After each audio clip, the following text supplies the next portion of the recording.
Maths tricky by Pradeep sir में आपका स्वागत है। कक्षा 9 वार्षिक परीक्षा 2025 गणित का पेपर सॉल्यूशन कर रहे हैं।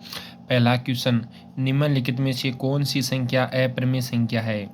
तो यहाँ पर अपरिमेय नहीं है, यहाँ पर परिमेय संख्या है, क्योंकि 0.17 पर बार है और √3 ये दोनों तो अपरिमेय संख्या हो गई, और 0.25 तो यह एक परिमेय संख्या है, क्योंकि इसको हम 25/100 लिख सकते हैं। तो एक परिमेय संख्या ऐसे p/q के रूप में लिख सकते हैं। तो यहाँ पर अपरिमेय नहीं है, परिमेय है, तो क्या आ जाएगा 25/100 आ जाएगा। मूल बिंदु के निर्देशांक 0 0 हो गए आपके। एक सरल रेखा पर बने कोणों का अधिकतम योग कितना होता है? 180 डिग्री होता है। एक सरल रेखा होती है, उस पर कितने डिग्री का कोण बनता है? 180 डिग्री का कोण बनता है। एक त्रिभुज के तीनों अंतः कोणों का योग कितना होता है? 180 डिग्री होता है। अंतः कोण का मतलब होता है कि त्रिभुज के जो अंदर कोण बनते हैं उसे हम अंतः कोणे कहते हैं। एक चतुर्भुज में कितनी भुजाएं होती है? चतुर यानी 4 भुजा नहीं, भुजा कितनी भुजा होती है? 4 भुजा। हीरोन का सूत्र होता है √s कोष्टक s-a s-b s-c। s यहाँ पर त्रिभुज का अर्ध परिमाप है। ABC त्रिभुज की भुजाओं की लंबाई है। यहाँ पर समद्विबाहु त्रिभुज में कितनी समान भुजाएं होती है? सम यानी समान, द्वि यानी दो, बाहु यानी भुजा। वह त्रिभुज जिसकी दो भुजाएं समान होती है वह कौन सा त्रिभुज कहलाता है? समद्विबाहु त्रिभुज। तो इसमें क्या हो जाएगा? 2 हो जाएगा। आगे देखिए, शंकु का वक्र पृष्ठीय क्षेत्रफल, ये सूत्र होता है शंकु का वक्र पृष्ठीय क्षेत्रफल का πr/l। 5 का मिलान चिन्ह लिखने का सही तरीका क्या है? 5 का सही मिलान चिन्ह लिखने का तरीका है ये b। इस तरह से नहीं होगा ये।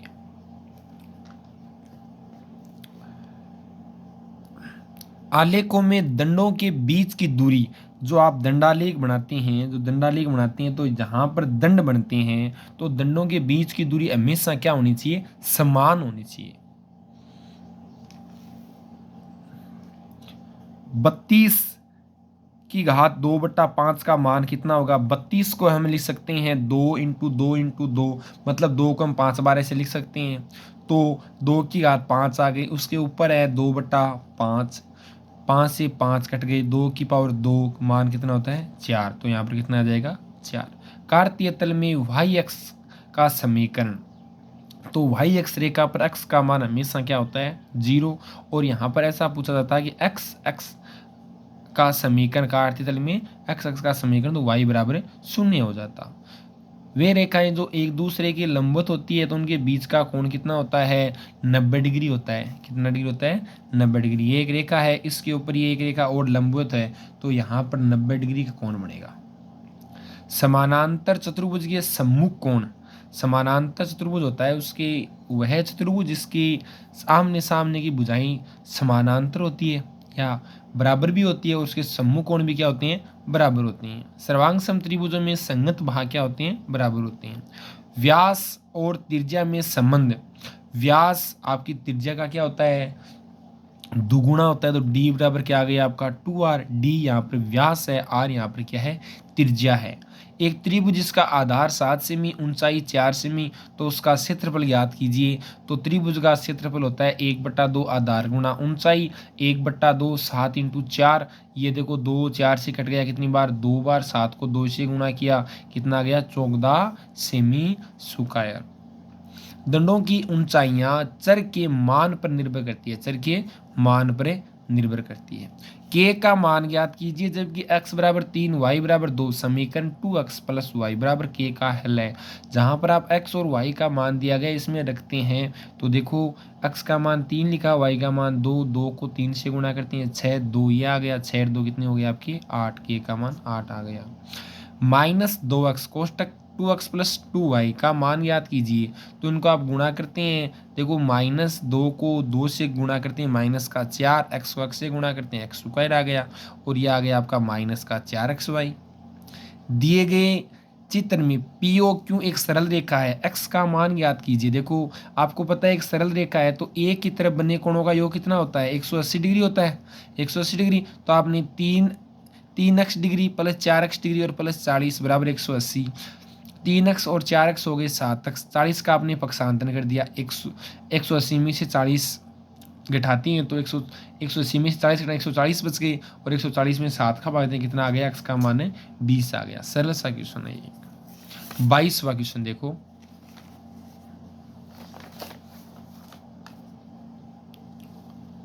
कम समय में आपको सभी क्वेश्चनों के सटीक आंसर मिलेंगे। त्रिभुज एबीसी और डीबीसी समान आधार बीसी पर दो समद्विबाहु त्रिभुज है। सिद्ध कीजिए कि कोण एबीडी सर्वांगसम और ए सी डी, ये आपको बतानी है। तो आपको पूछा है कि ए बी और डी और ए सी डी ये दो त्रिभुज पूछा है। तो इनमें आप देखो यह भुजा इस भुजा के बराबर है और यह भुजा इस भुजा के बराबर है। एक आपने बीच में देखा कि इसलिए ये तो क्या हो गई आपकी उभयनिष्ठ हो गई। तो आपकी दो भुजा बराबर हो गई और एक भुजा उभयनिष्ठ हो गई। तो आप ऐसे सर्वांगसम नियम से कह सकते हैं दोनों त्रिभुज आपस में क्या है, सर्वांगसम है। ठीक है। 23वां क्वेश्चन, एक चतुर्भुज के कोण 4:5:10:11 में है तो चतुर्भुज के प्रत्येक कोण का मान ज्ञात कीजिए। चतुर्भुज के चारों कोणों का मान होता है 360 डिग्री। तो आपने एक कोण का मान x डिग्री मान लिया, तो यहाँ पर कितने हो गए, 4x degree plus 5x degree plus 10x degree plus 11x degree हो गई। इनको आप जोड़ते हैं हो गया आपके 36x डिग्री। 360 में 36 का भाग दो कितना आ गया आपका 10 आ गया। x का मान 10 आ गया तो आपने पहला कोण माना है 4x डिग्री। 4 × 10 कितने हो गए 40। 5x डिग्री 5 × 10 50 और इस तरह से ये 100 हो गए 110 हो गई। ये आ गई आपकी।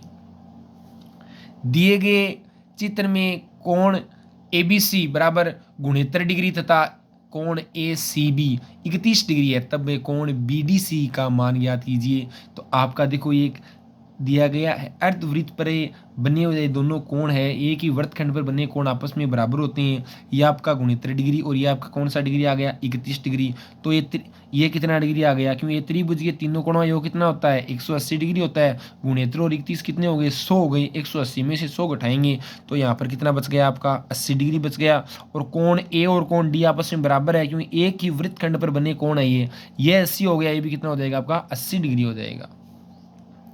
25वां क्वेश्चन, एक त्रिभुज का अर्ध परिमाप 25 मीटर है जिसकी दो समान भुजाएं 12 मीटर है। त्रिभुज का क्षेत्रफल ज्ञात कीजिए। तो अर्ध परिमाप आपका 15 मीटर है तो दो समान भुजाएं हैं, दो समान भुजाएं मतलब एक का मान कितना आ गया 15 सेमी, बी का भी एस का मान 15 सेमी। एस क्या है यहाँ पर अर्ध परिमाप है। ए का मान 12 सेमी, बी का मान भी कितना 12। अर्ध परिमाप का आप डबल करते हो तो त्रिभुज का परिमाप पूरा परिमाप आ गया। पूरा परिमाप कितना होता है 30। 12 और 12 कितने हो गए 24। 30 में से हम 24 घटाते हैं कितना बचा आपके 6 बचे। और इस इरोन के सूत्र में आप एस और ABC का मान लिखिए। आप इस तरह से उत्तर निकालते हैं तो 9√15 मीटर स्क्वायर आते हैं। एक समबाहु त्रिभुज का क्षेत्रफल ज्ञात कीजिए जिसकी प्रत्येक भुजा की लंबाई 6 सेमी है। तो समबाहु त्रिभुज का क्षेत्र होता है √3/4 भुजा स्क्वायर होता है। यहाँ पर आप एक के स्थान पर कितना लिख लो 6 लिख लो। यहाँ पर आगे 6 × 6 इस 4 से इनको काट लिया तो आप कितना आगे 9√3 सेमी स्क्वायर आ गई। यदि एक बेलन की त्रिज्या 5 सेमी है, ऊंचाई 12 सेमी है तो उसका आयतन ज्ञात कीजिए। तो बेलन का आयतन होता है आपका πr स्क्वायर h होता है, जहाँ पर r का मान 5 है और h का मान 12 है। तो इसको सरल करोगे तो आपके 942.85 सेमी क्यूब आ जाएंगे। आयतन है तो क्या आ जाएगा यहाँ पर सेमी क्यूब आ जाएगा। प्रथम कक्षा में कक्षा 9 के 10 विद्यार्थियों के अंक इस प्रकार दिए गए हैं 6, 8, 6, 9, 7, 6, 5, 6, 9, 2।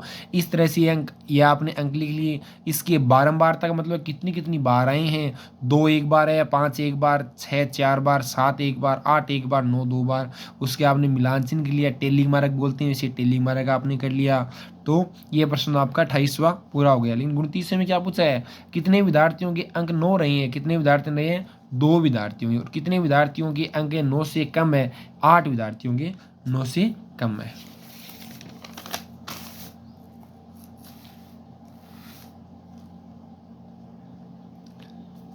आगे देखते हैं, देखो 30वां क्वेश्चन देखते हैं।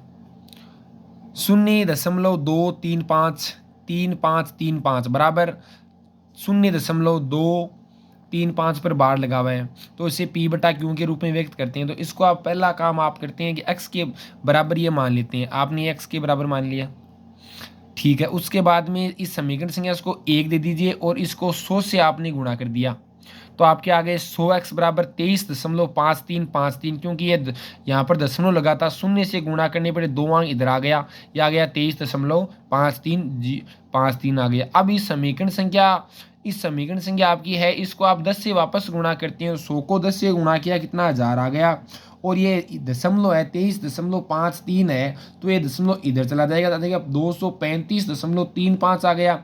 ये समीकरण आपकी 2 आ गई। समीकरण 2 में से आप समीकरण 1 घटाते हैं, 1000 में सीधे आप 100 घटाते हैं, कितने बच गए आपकी 900 बच गए, और 235.35 में से 23.1 घटाते हैं, तो 235 में से 23 घटेंगे, कितने बचे 212। इसका हम भाग दे देंगे, 212 बटा 900 सरल करेंगे, 53 बटा 225 उत्तर आ जाएंगे इसकी।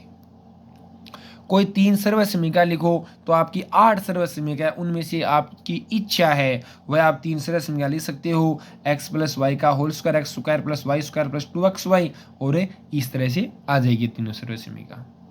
32वां क्वेश्चन, 2x प्लस वाई बराबर 5 के 3 हल लिखिए। या आपने देखो सारणी बनाई, यहाँ पर देखो बच्चों x का मान 0 लिखते हैं। देखो हल का मतलब है कि दोनों साइड आपस में बराबर होनी चाहिए। देखो x का मान क्या लिखते हैं, यहाँ पर 0 लिखते हैं, तो y का मान कितना आ गया 5 आ गया। x का मान 1 लिखते हैं, 2 ने 1 गुणा करें 2 का पक्षांतरण करते हैं, 5 माइनस 2 कितने आ गए, y का मान 3।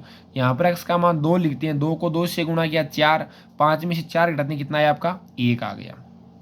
निम्न बिंदुओं के कौन से चतुर्थांश में है, -2 -3 ये तीसरे चतुर्थांश में है, 5 और 0 एक्स अक्ष रेखा पर स्थित है, ये क्षैतिज रेखा होती है उस पर ये बिंदु स्थित होगा, क्योंकि y का मान क्या है इसमें 0 है। -1 और 2 दूसरे चतुर्थांश में स्थित होगा। दी गई आकृति में यदि AC बराबर BD है तो सिद्ध कीजिए कि AB व CD है। अब एक बात ध्यान से सुनना, आपकी AC और आपकी BD आपस में बराबर दी गई है, ठीक है। तो बच्चों ये BC भुजा है, ये BC भुजा इस AC भुजा में से घटा लेंगे तो आपकी AB बच जाएगी, और आपकी BD भुजा में से BC भुजा घटा लेंगे तो आपकी कौन सी बच गई, CD भुजा बच गई। और ये आपको निकालना है, तो मैंने क्या किया कि दिया में लिखा है दोनों तरफ से BC भुजा उठाने पर मैंने घटा लिया, तो आपकी AB बराबर CD आ गया, इति सिद्धम। ठीक है, आगे देखो, सिद्ध कीजिए कि एक ही वृत्तखंड पर बने कोणे बराबर होते हैं। ये आपकी 9वीं प्रश्नावली, इसमें पहली सर्वसमीका है, इसमें दर्शानी है आपको। किसी त्रिभुज की भुजाएं 60 मीटर 100 मीटर 140 मीटर है, तो इस त्रिभुज का क्षेत्रफल ज्ञात करो। देखो इसमें हीरोन का सूत्र लगाना है, एस का मान आ जाएगा, टोटल परिमाप 300 आ जाएगा, 2 का भाग दे दें कितना आ जाएगा 300 आपका आ जाएगा, 150 आ जाएगा आपका, और ABC का मान लिखकर आपको उत्तर निकालनी है।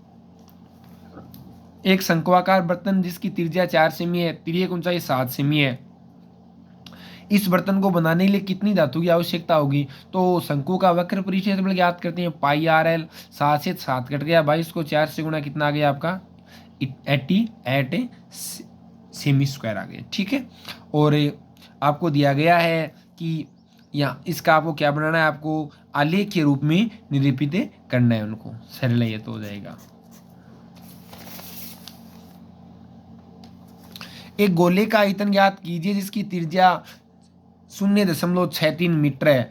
तो आपका गोले का आयतन 4/3 पाई R क्यूब, और यहाँ R का मान यहाँ पर 63/100 ले सकते हैं, क्योंकि यहाँ पर दशमलव उठाते हैं तो 2 अंक इधर लगा है, तो आपका 63 बटा कितना आ गया 100 आ गया। इसको सरल करेंगे यहाँ पे तो आपका 1.04781 मीटर स्क्वायर आ जाएगा। एक अर्धगोलाकार कटोरा 0.25 सेमी मोटी स्टील का बना हुआ है। इस कटोरे की आंतरिक त्रिज्या 5 सेमी है। कटोरे का बाहरी वक्र पृष्ठफल ज्ञात करो। तो आंतरिक त्रिज्या इस मोटाई की मोटाई जुड़ जाएगी, तो आपकी बाहरी त्रिज्या आ जाएगी 5 में 0.25 जुड़ जाएगी 2.25 सेमी आ जाएगी। वक्र पृष्ठ क्षेत्रफल क्या होता है आपका, अर्धगोले का 2 पाई R स्क्वायर, यहाँ पर आपने 2 × 22/7, यहाँ पर इसका दशमलव उठाते हैं त्रिज्या का, तो आ जाएगा 525/100 525/100। इसको हम सरल करेंगे 173.25 सेमी स्क्वायर आ जाएंगे। यह आपको दिया गया है कि एक शंकु दिया गया है, एक आपको दिया गया है बेलन, और इनकी बतानी है धारिता किसकी ज्यादा है। धारिता मतलब इसका आयतन किसका ज़्यादा है, तो बेलन का आयतन होता है, इसमें त्रिज्या 3 है, ऊंचाई भी कितनी है 3 है, बेलन का आयतन होता है 22/7, आर का मान 3 × 3, एच का मान कितना 3 आ गया, और 3 × 3 कितना आ गया 27 आ गया, 22 × 27 7 का भाग देंगे 84.85 से सेमी स्क्वायर तो आ जाएगा, इस बेलन की धारिता आ जाएगी। और ये शंकु है, शंकु का होता है 1/3 पाई आर है स्क्वायर एच, 1/3 पाई का मान 22/7, आर का मान आ जाएगा 3 × 3, ऊंचाई कितनी आ जाएगी आपकी 5 आ जाएगी। इसको सरल करेंगे 66 × 5/7, इसमें भाग देंगे तो आ जाएगा 47.14 सेमी स्क्वायर। तो यहाँ पर आ रही है 84, यहाँ पर आ रही है 47, किसकी ज़्यादा हो जाएगी, बेलनाकार बर्तन की धारिता क्या हो जाएगी, अधिक हो जाएगी।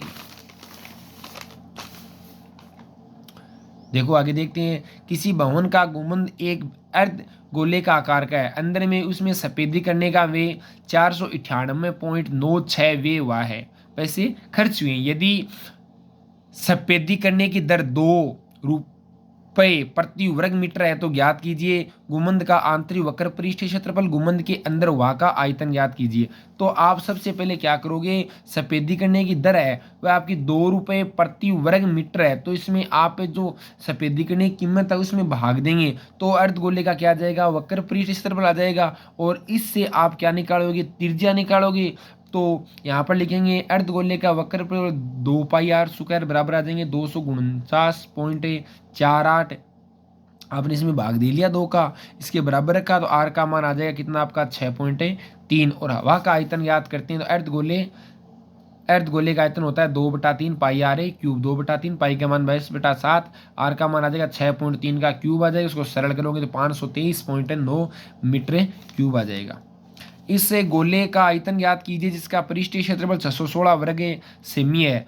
तो पृष्ठीय क्षेत्रफल दिया गया है 4 पाई आर स्क्वायर बराबर 616 दिया गया है, पाई का मान लिखते हैं 22/7, आर स्क्वायर का आर स्क्वायर रहने देते हैं, ये 7 है ये ऊपर चला जाएगा, 4 और 22 नीचे आ जाएंगे, सरल करेंगे 49 आर स्क्वायर अंडर आ गया, कितना आ गया 7 आ गया। लेकिन आपको त्रिज्या नहीं पूछी, आपको क्या पूछा है, आयतन पूछा है, यह आ जाएगा 4/3 पाई आर है क्यूब, 4/3 पाई का मान 22/7, 7 × 7 × 7, 7 से 7 कट गया, 4 को 22 से गुणा किया 88, 7 को 7 से गुणा 49, बट्टे में कितना है 3, इसमें भाग देंगे 1437.33 सेमी क्यूब आ जाएगा, क्योंकि एक क्या है आयतन है। ठीक है, इसी तरह से इसमें देखो 2 बारंबारता बहुभुजों की सहायता से एक ही आलेख पर दोनों वर्ग के विद्यार्थियों के प्राप्तांक निरूपित कीजिए, दोनों बहुभुजों का अध्ययन करके दोनों वर्गों के निष्पादन की तुलना भी कीजिए। देखो यहाँ पर 2 दिए गए हैं, एक तो आपको दिया गया ए वर्ग और ये आपको क्या दिया गया बी वर्ग दिया गया है। तो ए वर्ग को तो ऐसे आप ऐसे दर्शा दो,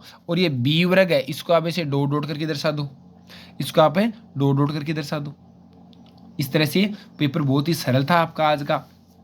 इसमें आपको क्या दिया गया है, इसमें भी आपको बारंबारता बहुभुज दिया गया है। यदि आपका बारंबारता बहुभुज सतत होता है, यदि आपका बारंबारता बहुभुज सतत होता है तो यहाँ पर आप कोई दिक्कत, शून्य से शुरू हो रहा है तो कोई दिक्कत नहीं है, यदि शून्य से शुरू नहीं हो रहा है तो यहाँ पर एक चिन्ह होता है, उसका चिन्ह का नाम है निकुंज, निकुंज का चिन्ह हमें लगाती हैं। ठीक है, पेपर बहुत आपका सरल था। देखो, धन्यवाद।